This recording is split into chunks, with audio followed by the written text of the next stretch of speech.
Hi guys, welcome back to my YouTube channel. Today I'm going to be talking you through my recommendations of books that you should read during this spooky season.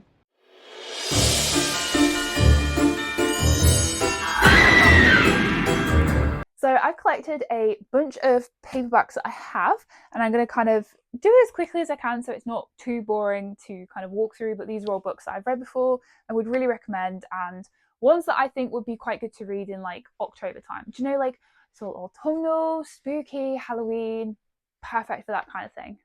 So the first book is quite a big one. It is The Secret of Crickley Hall by James Herbert.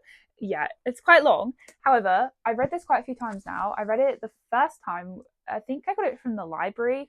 I'd watched the BBC, I want to say, programme quite a few years ago now, and I really, really enjoyed it. I was hooked and terrified. I bought it. I bought it on something, Prime or something. I don't even know what it was. I was obsessed. I used to rewatch it all the time. And I was like, you know what? I'm going to get the book. And I bought a huge, like, well, not huge, but like a box set of Herbert's books. And I read a few of them, but I'm quite bad at rereading, and I have just read this one so many times now. But it's really, really spooky. So it's kind of got like a dual, I'm doing this spoiler free.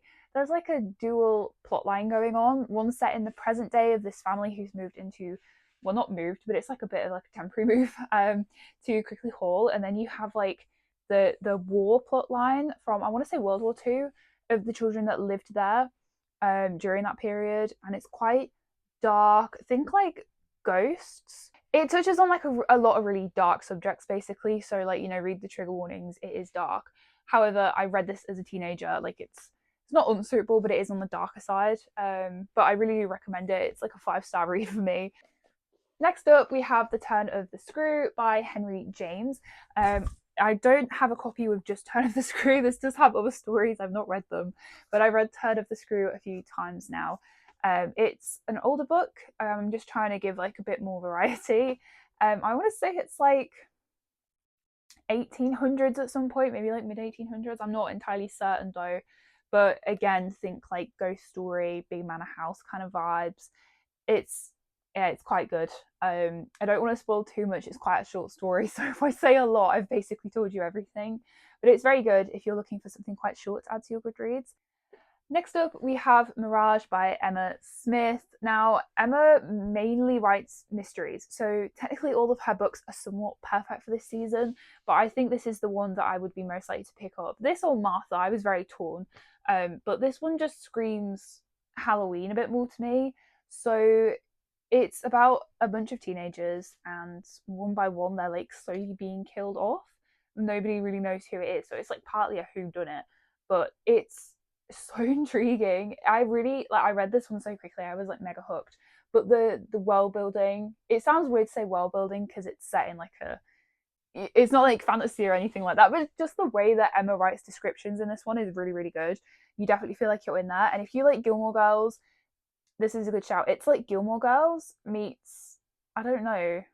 I don't really know. It's Gilmore Girls meets something, and I think it's just perfect to read in October. So yeah, I would really, really recommend this. This is another 5-star read from me. Now we have Dracula by Bram Stoker. I always have to look at who wrote it. I can never remember.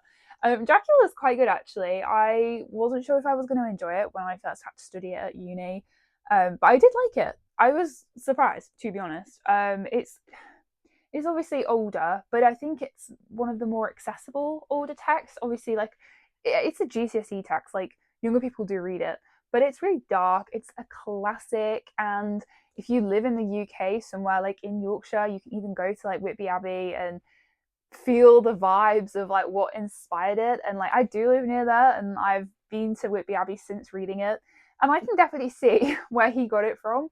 But there's just so much more to this story, and you could really like, I mean, you don't have to sit there and annotate it like I do, but there are so many questions that I have, and it's such an intriguing plot line. So even though it's quite like a basic book, like don't underestimate it if you've not read it. Basically, it's really, really good.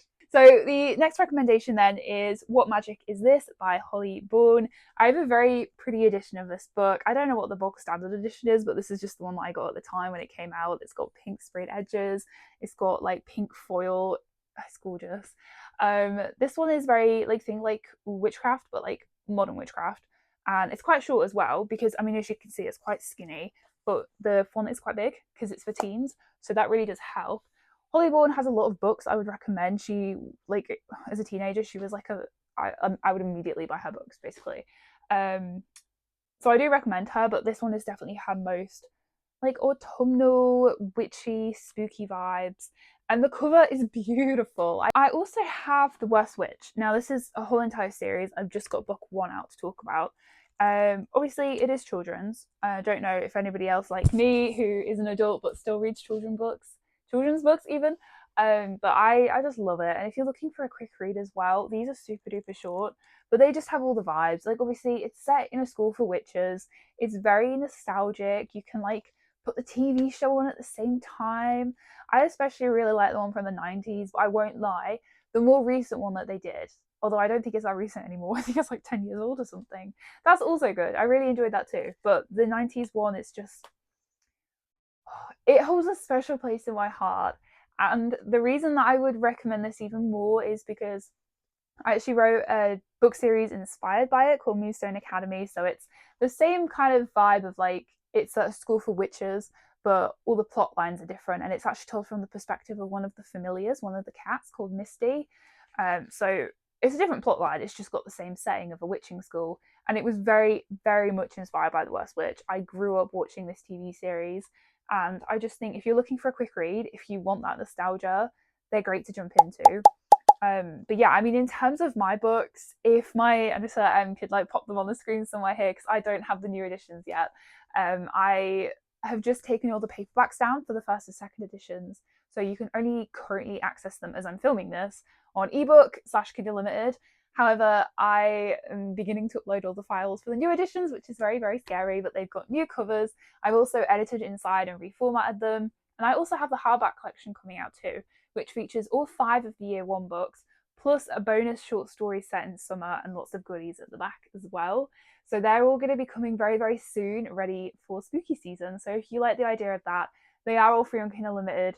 They will be back up on Amazon soon, and I'll also be getting a few copies to stock on my Etsy.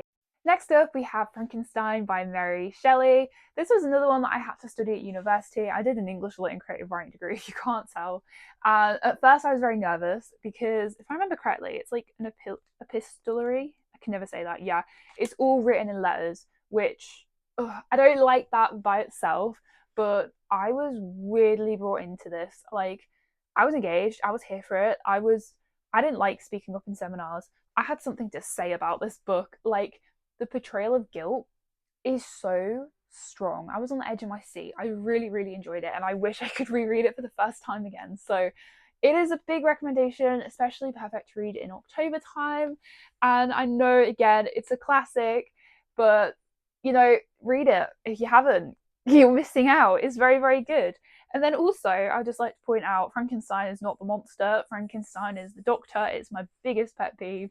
But it's so much deeper than you think. It's not just a classic horror story of like, oh, the monster escapes. There's so many more complexities going on in there. So the last book that I have is Miss Peregrine's Home for Peculiar Children. This is a whole series. I do now own all of the paperbacks. And then also, what's it called? Like Tales of the Peculiar as well. So I'm excited to finish reading it because it's actually been forever. I've read the first 3 books like a million times. It's one of my favorite series ever. Now, even though it's not necessarily the same Halloween vibes as the other ones, like there's no witches or anything like that, the Peculiars to me is like, I don't know, it gives the same vibes. It's still giving spooky. It's fantastical, but in like a dark academia kind of way. And I do think it fits quite well with this season. Obviously, you can kind of read book 1 as a bit of a standalone. From what I remember, it does lead on to like, I think there's a cliffhanger at the end, and that's why I usually pick up the next one pretty quickly. But overall, you could just read the first one and, you know, be done with it. The film is also really good. It does deviate a lot from the book. But to quickly summarize, if you've not already seen it, it was quite big back in the day. The main character like stumbles through this kind of like portal. I can't remember what they're called. I'm due a reread.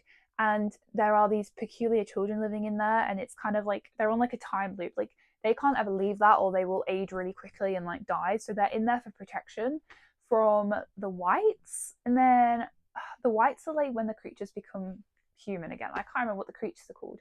Hologasts, I think. So it's very dark, but also like it's got that fan family trope that I just adore. It is my favorite trope in any genre. Fan family, I will be there.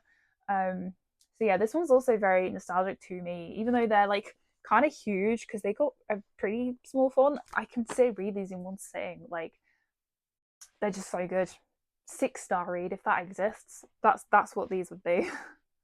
So those are a few recommendations to help you out if you're looking to build a spooky TBR.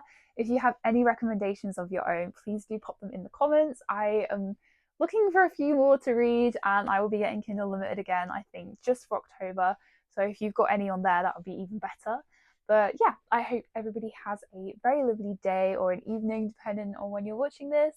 And I will see you next time.